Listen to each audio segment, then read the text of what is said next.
Peopleware, Productive Projects and Teams, by DeMarco and Lister. Introduction. I want to tell you a story.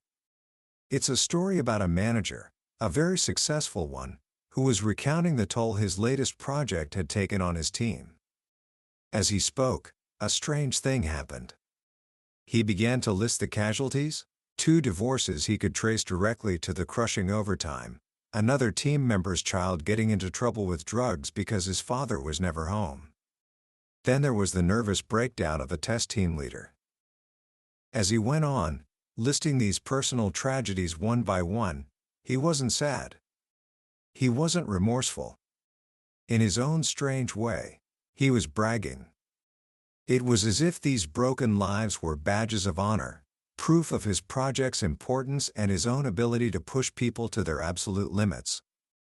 You got the feeling that with another divorce or 2, maybe a suicide, the project would have been a complete success in his eyes. This isn't a scene from a movie. It's a real story, one that captures a dark and deeply flawed way of thinking about work, a mindset that was once the norm, and in many places, still is. It's the belief that great work requires great sacrifice, that productivity is about extraction, about squeezing every last drop of effort out of people, no matter the human cost. Back in 1987, 2 consultants named DeMarco and Lister looked at stories like this, looked at the landscape of failed projects, burned-out employees, and frustrated managers, and they decided to write a book. But this wasn't just another book about project management. This was a rebellion. It was a quiet, profound, and deeply human manifesto called Peopleware, Productive Projects and Teams. The book landed like a quiet thunderclap in the world of software development, a field obsessed with logic, technology, and process. It has since sold over 500,000 copies and has been translated into a dozen languages, becoming a timeless classic not just for software engineers, but for anyone who manages creative, thought-intensive work. Because its central message is one that transcends any single industry. That message is simple, yet revolutionary. The biggest problems in our work are not technological, they are sociological. They are human problems. By the end of our time together, you will understand a secret that most managers never learn. That the key to incredible productivity isn't pressure, or fancy tools, or brilliant technology. It's something far more human. And learning this secret won't just make you a better leader someday, it will change how you see work, collaboration, and success for the rest of your life. It will show you that the greatest sin a manager can commit is wasting people's time, and the greatest achievement is to build a community where people are happy to be. Book summary. Let's begin with a puzzle. Imagine an accounts receivable project. It's a simple piece of software, the kind that has been written tens of thousands of times. There's no groundbreaking technology involved. A veteran developer could probably code it with their eyes closed. And yet, somewhere in the world today, a project just like this one is failing. Spectacularly. Why? If you were to perform an autopsy on that failed project, you wouldn't find a technological cause of death. The code didn't sync it. The database didn't crash and burn. The problem was something else.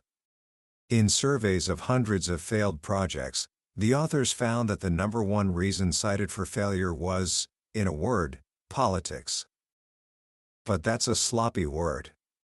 When people say politics, what they really mean are all the messy, unpredictable, human things: communication breakdowns, low motivation, a boss no one trusts, high turnover. The authors give this a better name: sociology. And here we arrive at the central thesis of Peopleware. The major problems of our work are not so much technological as sociological in nature. This might sound obvious. But if it's so obvious, why do we act as if the opposite is true? The authors call this the high-tech illusion. We believe that because we work with computers or advanced technology, we are in a high-tech business. But most of us aren't. We are appliers of technology. Our real business, the day-to-day work of building something new, is the business of human communication. Successes come from good human interactions. Failures come from poor ones. So why do managers focus on the technology instead of the people? The answer is brutally simple: because it's easier. It's far simpler to figure out how to install a new server than it is to figure out why your star programmer, Sarah, seems disengaged and unhappy. It's like the old vaudeville joke about the man searching for his lost keys. A policeman finds him on his hands and knees under a street lamp. "Did you lose your keys here?" the officer asks. "No," the man replies. "I lost them in that dark alley over there." Confused, the policeman asks, "Then why are you looking for them here?" The man looks up and says, "Because the light is better." We focus on technology not because it's the source of our problems, but because the light is better there. It's a comfortable, predictable place to look. Peopleware asks us to be brave enough to step into the dark alley, where the real problems and the real solutions are waiting. To understand the root of so many management mistakes, the authors introduce a powerful concept: the make a cheeseburger, sell a cheeseburger mentality. Imagine you're managing a fast food franchise. Your goal is efficiency, consistency, and predictability. It makes perfect sense to standardize every procedure, to squeeze out every error, and to treat your workers as interchangeable parts of a well-oiled machine. You optimize for the steady state. The problem is, this production line thinking has infected the world of creative, knowledge-based work, and it's a disaster. Managing people who think for a living requires the almost exact opposite approach. The cheeseburger mentality says, squeeze out error. But in creative work, mistakes are not just inevitable. They are a necessary part of the process. A team that isn't allowed to fail is a team that won't take risks. They won't try the unconventional idea that might just lead to a breakthrough. The authors argue that managers should almost set a quota for errors. You should ask your people about the dead ends they've explored, and make it clear that none is not the best answer. When someone tries something and it doesn't work out, they should be congratulated for having the courage to explore. That's part of what they're being paid for.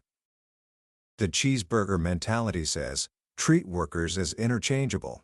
Managers often convince themselves that no one is irreplaceable.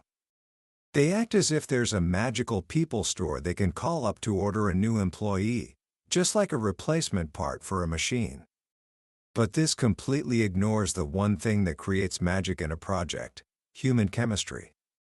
People are not parts. Their uniqueness, their quirks, their individual talents, these are not annoyances to be managed away. They are assets to be cultivated. A manager once complained to the authors about a brilliant employee. He didn't understand what she added to projects. "She's not a great developer or tester," he said. But after a little investigation, a fascinating fact emerged. In her 12 years at the company, this woman had never worked on a project that was anything other than a huge success. She was a catalyst. Teams just worked better when she was there. They communicated more smoothly, they had more fun. She helped them gel. The manager, stuck in his cheeseburger mindset, couldn't see the value of a catalyst. He was looking for someone who could make the burgers, not someone who made the whole kitchen a better place to be. And finally, the cheeseburger mentality says, optimize the steady state. But a project's entire purpose is to put itself out of business. The only steady state in the life of a project is rigor mortis. The focus must always be on the dynamics of the effort, not on creating a repeatable, factory-like process. This production line thinking leads to one of the most common and destructive management tactics of all: the belief that the only way to get more done is to make people work harder and longer. This brings us to what the authors call the Spanish theory of management. Centuries ago, historians identified two competing theories of value. The Spanish theory held that there was a fixed amount of wealth in the world. The path to riches was to get better at extracting it, from the ground, or from the backs of other people. The English theory, on the other hand, held that value could be created through ingenuity and technology. So, while the Spanish were shipping gold back from the New World and causing massive inflation, the English were having an industrial revolution. The Spanish theory is alive and well in management today. It's the mindset that sees productivity not as achieving more in an hour of work, but as extracting more work for an hour of pay. And the favorite tool of the Spanish theory manager is unpaid overtime. They bully and cajole their people into working nights and weekends. They invent arbitrary deadlines and frame them as matters of life and death. They try to trick people into working 80-hour weeks while pretending, for accounting purposes, that it was only 40. But there's a catch. For salaried workers doing creative work, sustained overtime is a myth. The authors make a bold claim: there is an hour of undertime for every hour of overtime. Undertime is the invisible compensation. It's the time spent on personal calls, in long bull sessions, staring blankly at the screen, or just resting. No one can work at the intense, creative level required for knowledge work for much more than 40 hours a week, week after week. Overtime is like sprinting. It makes sense for the last 100 yards of a marathon, but if you start sprinting in the first mile, you're just burning yourself out. The best workers know this. They roll their eyes when the manager raves about an impossible deadline, and they take their compensatory undertime whenever they can. The ones who don't are the workaholics. They will put in the long hours, but only for a while. Sooner or later, even the most dedicated workaholic hears a voice inside them, the voice in the Billy Joel song that gives a chapter its title, "Vienna Waits for You." Vienna, in this metaphor, is the end of your life. It's the realization that you have one short trip on this merry-go-round, and you're spending it all on work. When that realization hits, the worker is lost to the project forever. It's called burnout. It's the devastating feeling that you've sacrificed something more important, family, health, youth, for something less important. And the person who feels that way seeks revenge, not by confronting the boss, but by simply quitting. So, the manager who pushes for endless overtime is playing a losing game. They either get fake overtime from the smart workers, or they get real, but temporary, overtime from the workaholics, who they will inevitably burn out and lose. This points to a massive blind spot in how we measure productivity. Managers talk about productivity, but they never talk about turnover. What sense does it make to discuss one without the other? Pushing people to work more hours, compromising on quality, standardizing procedures, all these things can make the work less enjoyable. They might give you a short-term productivity bump, but they risk worsening turnover. And the cost of replacing an experienced employee is enormous. Most organizations don't even measure it. It's a classic case of winning the battle but losing the war. People under time pressure don't work better, they just work faster. And to work faster, they sacrifice two things: the quality of the product and their own job satisfaction. The issue of quality is one of the most misunderstood aspects of management. We tend to think of quality as just another feature, like chocolate sauce on a sundae. You can add more or less depending on what the customer wants to pay for. The market, the authors bluntly state, usually doesn't care that much about top-tier quality. It will often accept a good enough product that's delivered sooner and cheaper.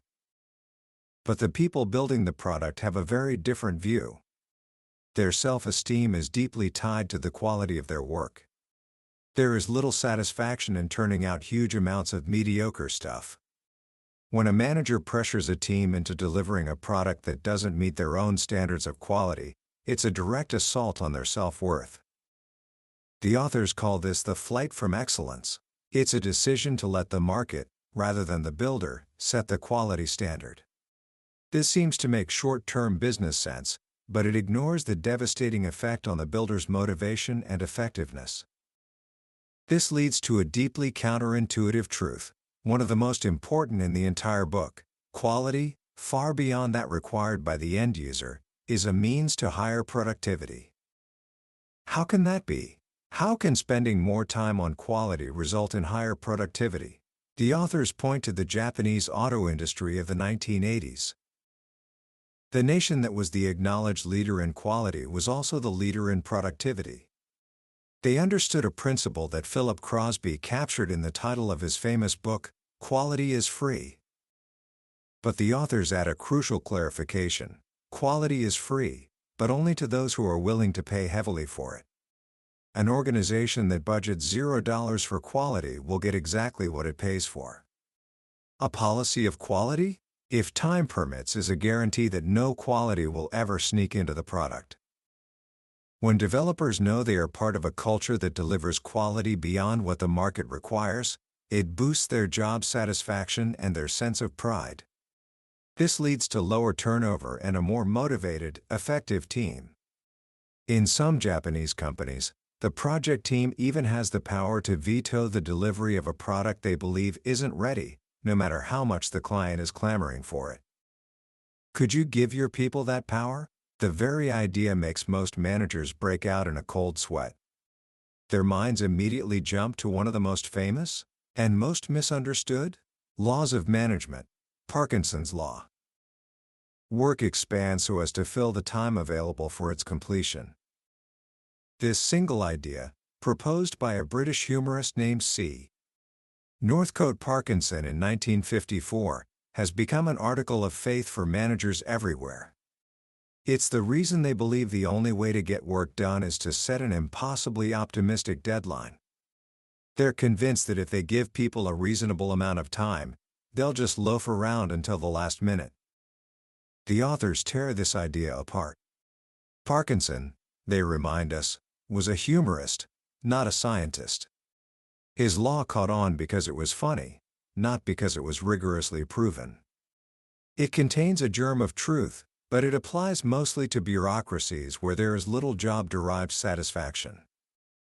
For people who enjoy their work, and most knowledge workers do, Parkinson's law simply doesn't apply. Their lives are too short for loafing. They are just as eager as the manager to get the job done, because finishing the work is where the satisfaction comes from. They only resist when they feel they have to compromise their own standard of quality. Bad estimates and hopelessly tight schedules don't motivate people, they sap their energy. It locks them into a no-win situation.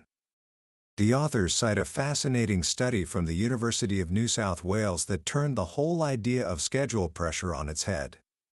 Researchers looked at the productivity of different software projects based on who set the estimates. Projects where programmers set their own estimates were more productive than those where supervisors set them. No surprise there. But then came the twist. The study also looked at 24 projects where no estimates were prepared at all. The manager essentially said, "Just wake me up when you're done." And these projects, they had the highest productivity of all. This doesn't mean we should throw schedules out the window.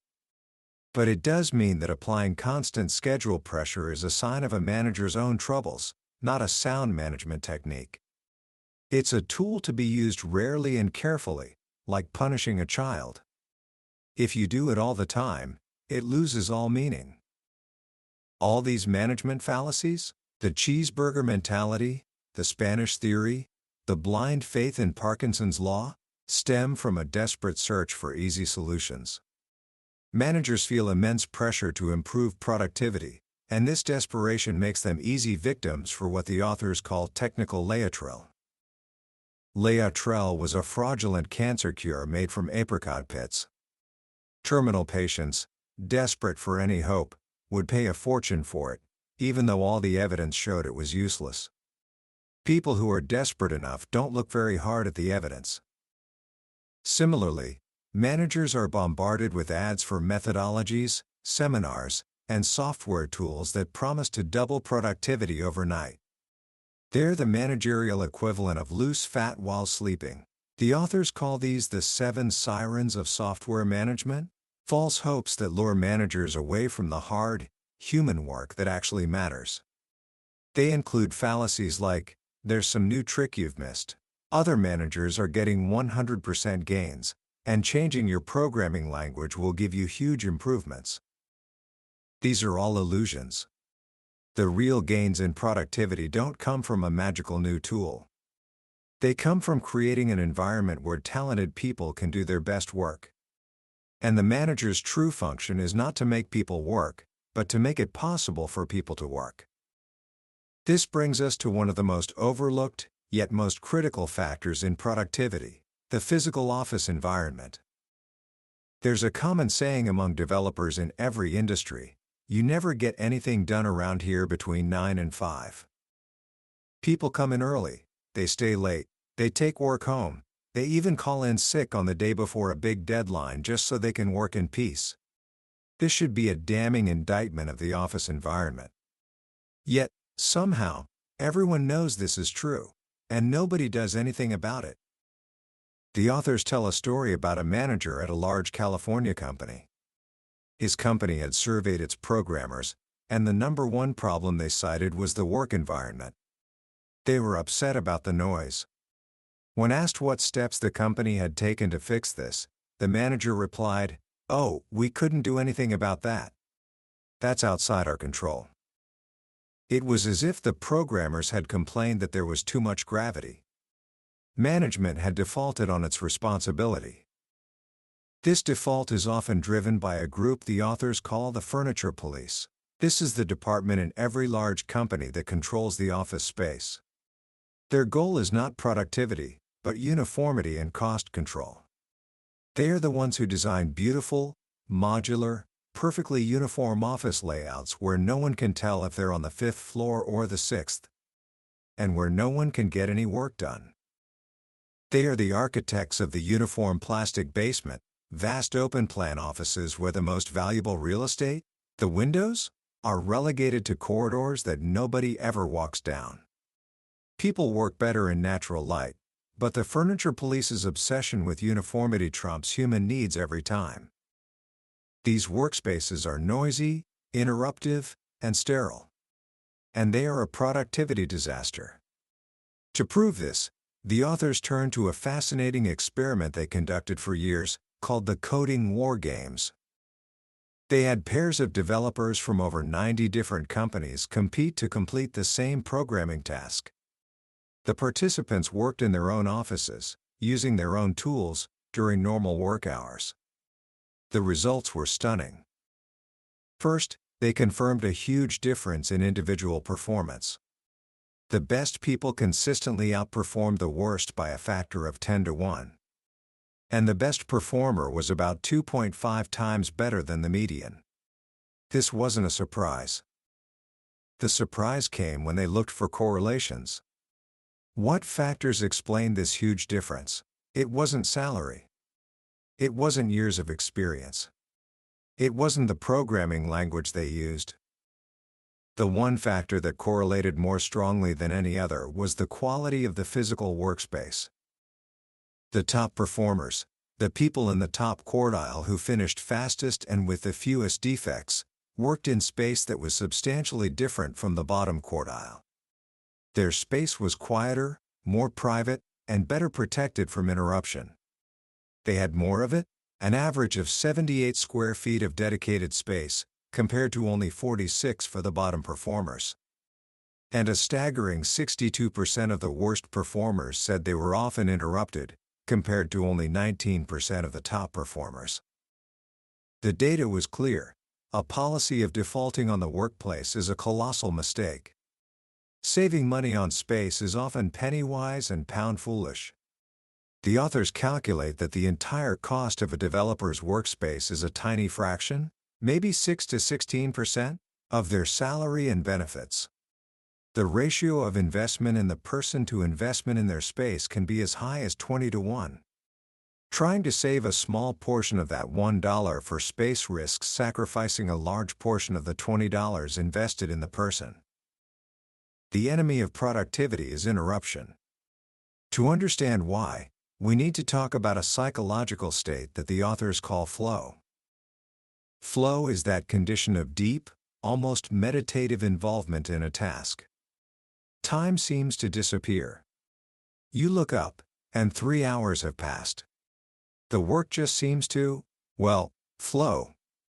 For anyone doing creative, thought-intensive work, designing, writing, programming, flow is a must. These are high-momentum tasks. But you can't just flip a switch to enter a state of flow. It takes time, 15 minutes or more of uninterrupted concentration to become fully immersed. During this immersion period, you are incredibly sensitive to distraction. A phone call, a colleague stopping by to chat, a public address announcement, any of these can break the state. And once you're interrupted, you have to go through the entire 15-minute re-immersion period all over again. Think about the cost. A single 5-minute phone call doesn't cost 5 minutes. It costs 5 minutes plus the 15 minutes of re-immersion time. It costs 20 minutes of productive work. A dozen interruptions, and your entire day is gone. This is why you never get anything done between 9 and 5. The office has become a machine for preventing flow. The authors propose a radical idea, a new way of accounting for time. Instead of tracking body-present hours, we should track uninterrupted hours. This would create a metric they call the E factor, or environmental factor, the ratio of uninterrupted hours to body-present hours. Collecting this data does two things. First, it makes everyone conscious of the importance of protecting flow time. It gives people permission to be uninterruptible. At one client site, after they started measuring the E factor, a strange phenomenon occurred. Red bandanas on dowels started sprouting from people's desks. It was an unofficial, spontaneously created do not disturb signal that everyone learned to respect. Second, it provides a real measure of how good or bad the work environment is. At one large agency, the E factor was as high as 0.38 in some departments, meaning 38% of the time was uninterrupted, and as low as 0.10 in others. The people in the 0.10 space had to put in almost 4 times as many body-present hours to get the same amount of real work done. The savings from their crowded, noisy office space were costing them a fortune in lost productivity. Your people bring their brains with them to work every morning. They could put them to use for you, at no additional cost, if only there were a small measure of peace and quiet. This means we have to bring back the most powerful productivity tool ever invented, the door. But even with the best environment, a project can fail if you don't have the right people. This brings us to the manager's most fundamental responsibility. The authors propose a simple, 3-part formula for success. Get the right people. Make them happy so they don't want to leave. Turn them loose. The first step, getting the right people, is where many managers go wrong. They fall victim to a subtle but powerful pressure to hire what the authors call the uniform plastic person. This is the tendency to hire people who look like, sound like, and think like everyone else already in the company. The need for uniformity is a sign of insecurity. Strong managers don't care about haircuts or whether someone wears a tie. Their pride is tied only to their team's accomplishments. When a company starts imposing formal standards of appearance, dress codes or rules about what you can put on your desk, it's a sign that the organization is in the last stages of brain death. The most valuable people, the ones who don't think like everyone else, will realize they aren't appreciated for their real worth, and they will leave. So how do you hire the right people? The authors offer an unforgettable analogy in a chapter called Hiring a Juggler. Imagine a circus manager interviewing a candidate. How long have you been juggling? The manager asks. About 6 years, says the juggler. Can you handle 3, 4, and 5 balls?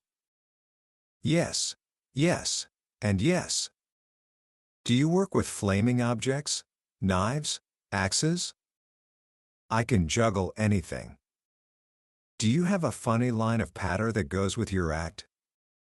It's hilarious. Well, says the manager. That sounds fine. I guess you're hired. The juggler is confused. Don't you want to see me juggle? The manager replies, Gee, I never thought of that. It's ludicrous to think of hiring a juggler without seeing him perform. Yet we hire engineers, designers, and programmers all the time based on nothing but talk. The authors argue that every candidate for a knowledge work position should be asked to bring a portfolio of their past work. Not just to talk about it, but to show it. Even better is to hold an audition. Ask the candidate to prepare a short, 15-minute presentation on some aspect of their past work for the people who will be their future co-workers. This does two things. First, it allows you to see their communication skills in action. But more importantly, it gives the team a voice in the hiring process. When the team has a say in who joins, the new person is much more likely to be accepted and integrated smoothly.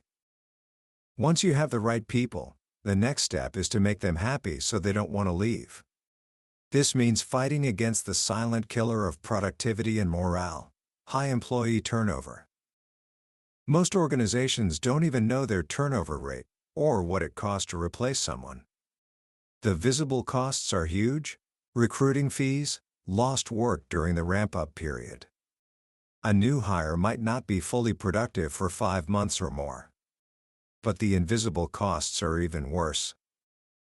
In a company with high turnover, everyone develops a short-term viewpoint. No one is willing to invest in long-term improvements because they know they won't be around to see the benefits. It's like a farming community that decides to eat its seed corn. It feels good this quarter, but it guarantees starvation next year. High turnover also creates a dangerously top-heavy and inexperienced organization. The only way to keep good people is to promote them quickly, which means beginners with only a few years of experience are pushed into management. In healthy, low-turnover companies, promotion to a first-level management position might only come after 10 years with the company. So what makes people stay? It's not just about money. The best organizations, the ones with the lowest turnover, share a common trait: they have a mentality of permanence.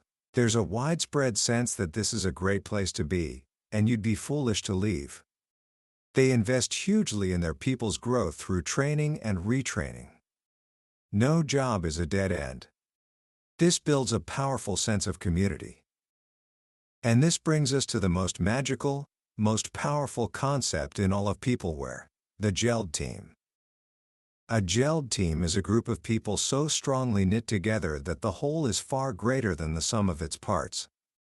Their productivity is higher, but just as importantly, the enjoyment they get from their work is off the charts. Once a team begins to gel, they become an unstoppable juggernaut for success. They don't need to be managed in the traditional sense, they just need obstacles cleared from their path. What causes this to happen? The authors argue that the purpose of a team is not goal attainment, but goal alignment.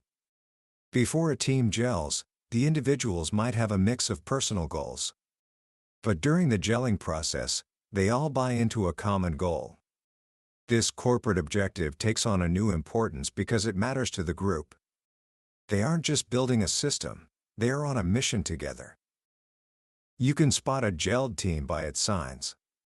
They have a strong sense of identity, often with a colorful name. They have a sense of eliteness, a cocky, we're the best attitude. There's a feeling of joint ownership of the product they're building. And most of all, there is an obvious enjoyment that people take in their work. To make this concept real, the authors tell the legendary story of the Black Team from the early days of a large computer company. This company was having trouble with software bugs. They formed a special group of their most talented testers to do the final checks on critical software. At first, they were just a group of good testers. But then, something magical started to happen. The team began to develop a personality. They adopted an adversary philosophy, seeing themselves not as helping the developers, but as destroying their code. They delighted in finding bugs. They began to cultivate an image of nastiness. They started dressing in black. They would cackle horribly whenever a program failed. Bringing your code to the black team was like appearing before a tribunal of merciless judges. They were fiends, destroyers. And the company was delighted. Every defect they found was one the customers wouldn't. The team became a legend. People were jealous of the fun they were having. The team had gelled around this unique, elite identity.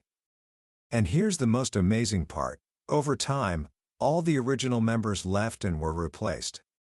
But the black team survived. The personality, the energy, the culture of the team was so strong that it outlasted its founding members. The magic of a gelled team is the most powerful force a manager can unleash. Unfortunately, you can't make a team gel. It's a fragile, organic process. You can't build a team. You can only grow one. You enrich the soil, plant the seeds, and hope for the best. But while you can't force a team to gel, you can certainly kill its chances. The authors introduce a grimly familiar concept they call teamicide. These are the common management practices that are guaranteed to prevent a team from forming. The list includes defensive management.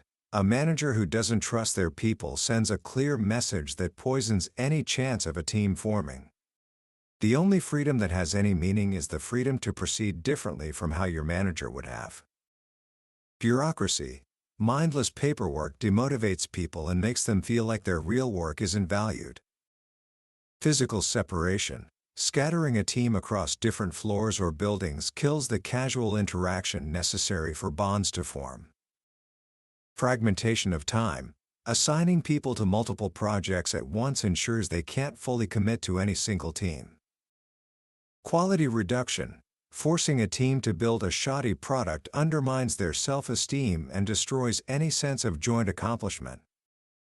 Phony deadlines. Setting impossible deadlines that everyone knows are a lie shows a profound disrespect for the team. Motivational posters. Those glossy posters about teamwork and quality are a triumph of form over substance. They send a clear message. Management thinks these virtues can be achieved with a poster instead of with hard work and real talent. Extended overtime. As we saw, this can pry a team apart, creating resentment between those who can put in the extra hours and those who can't. If these are the ways to kill a team, how do you create the conditions for one to grow? The authors tell a simple, beautiful story of a spaghetti dinner. A manager about to start a new project invites the team to her house for dinner. When they arrive, she admits she hasn't had time to cook and suggests they all walk to the supermarket to get the ingredients for a spaghetti dinner. At the store, no one takes charge. Little by little, people start taking initiative. One person grabs salad fixings, two others start discussing the sauce, another decides to make garlic bread. Back at the house, they gravitate to the kitchen, and a meal slowly comes together. Before a single day has been billed to the project, they have had their first success as a group. The manager didn't direct it, she was a catalyst. She created an opportunity for a small, easy, joint success. This is the art of growing teams. Good managers are constantly providing these opportunities, making sure the team gets into the habit of succeeding together. This requires a management style the authors call open kimono. It's the opposite of defensive management. It's a willingness to be vulnerable, to trust your people, and to put your own reputation in their hands. It's knowing that you can't give direction to your best people, the ones the authors call free electrons. These are the gurus, the fellows, the entrepreneurs who have progressed to the point where their own sense of direction is better for the organization than anything that could come down from above. Your job is to get out of their way. Ultimately, all of these ideas point to a single profound goal: the making of community. In a world where our towns and neighborhoods often no longer provide a strong sense of belonging, the workplace has become our best, and sometimes only, chance to find it. Building this community isn't about office politics in the sleazy sense. It's about politics in the noble, Aristotelian sense, the science of creating and managing healthy groups. This is the highest calling of a manager. An organization that succeeds in building a satisfying community keeps its people. The investment in human capital is retained. People don't want to leave, and when they do, they time their departures to cause the least disruption, often waiting until a project is finished. This single effect is worth more than all the process improvement programs in the world. And when you look back on your career, what will you be most proud of? The systems you built? The deadlines you met? Or will it be that you succeeded in creating a place where people felt they belonged, a place where they did their best work, and had fun doing it? This, the authors conclude, is the real art. It's what the best managers do. They don't just manage projects, they build communities. Commentary. Reading Peopleware today is a strange and slightly bittersweet experience. It's strange because the ideas feel so modern, so relevant, so desperately needed in today's world of open-plan offices, constant digital distraction, and the relentless pressure to do more with less. And it's bittersweet for the exact same reason. This book was written decades ago, and yet the problems it describes, the furniture police, the Spanish theory of management, the tragedy of teamicide, are not only still with us, they seem to have become even more entrenched. The open-plan office, which the authors rightly identified as a productivity disaster, has become the default for countless companies. The high-tech illusion is stronger than ever, with many organizations still chasing the next magical tool, the next silver bullet methodology, while ignoring the fundamental human needs of their people. What DeMarco and Lister did was to give a voice, and hard data, to the intuitive feelings that every knowledge worker has. We know we can't think when it's noisy. We know we do our best work when we're trusted and left alone.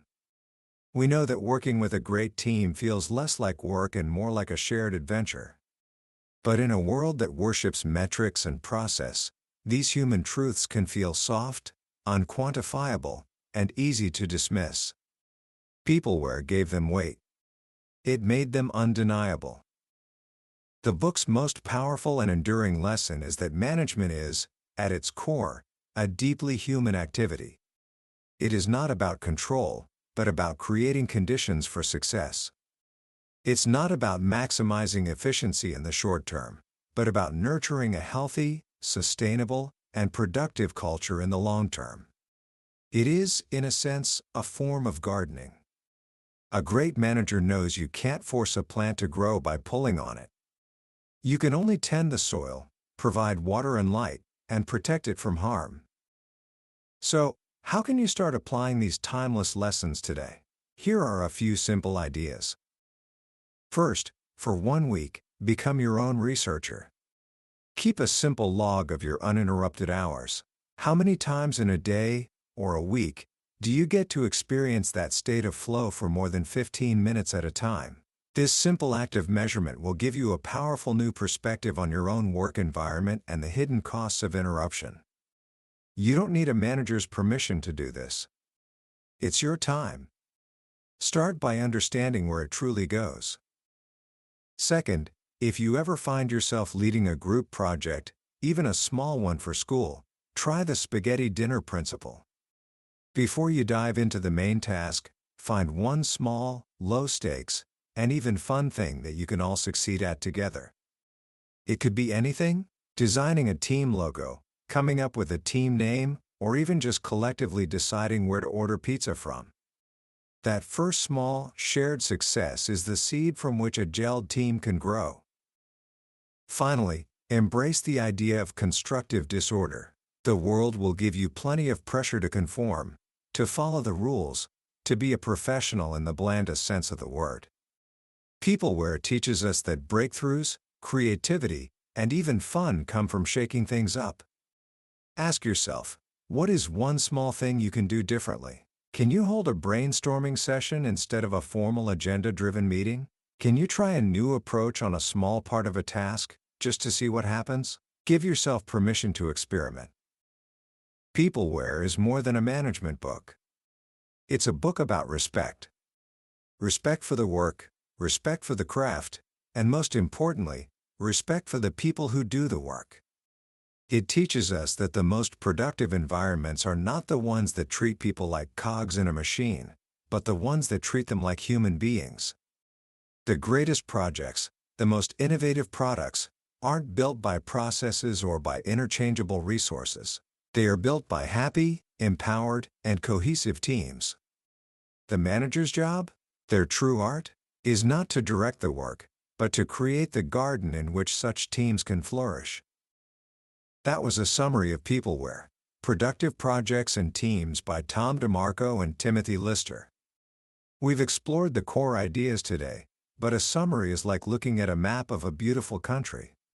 It can show you the landmarks, but it can never replace the experience of walking the streets yourself. The real magic of this book lies in its stories, its quiet wisdom, and the way its simple truths can spark a new way of thinking. This summary is your map, designed to help you decide if this journey is one you want to take. If anything we've talked about has struck a chord with you, I encourage you to grab a copy. Reading it isn't just about learning. It's about fundamentally changing how you see the world of work. You can find a link to the book in the description below. And if you found this journey valuable, please take a moment to click that like button and subscribe to our channel. That way, you won't miss our next exploration into another one of the transformative books that have shaped the minds of leaders and thinkers. Let's keep growing together.